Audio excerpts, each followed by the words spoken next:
You'll accomplish more for God with one moment of abiding in his presence, spending time alone with him in prayer, in his word, than you will doing 1,000 activities for him and not being with him. Because Jesus says in John 15, he says, if you abide in me, that means if you work on your relationship with me, if you dwell with me, if you spend time with me, if you connect with me, then you will bear much fruit.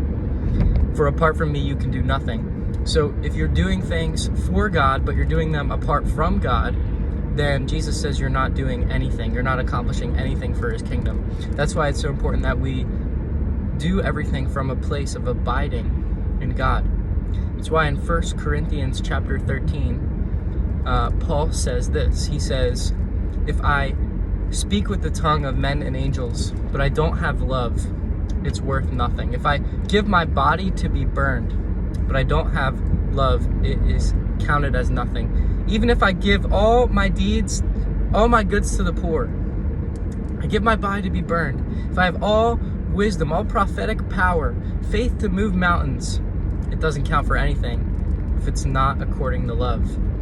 And then it talks about what love is. Love is patient and kind, and there's that passage. But what God is saying through that is if we're not doing things from a place of loving him with all our heart and loving our neighbor, everything else will fade away.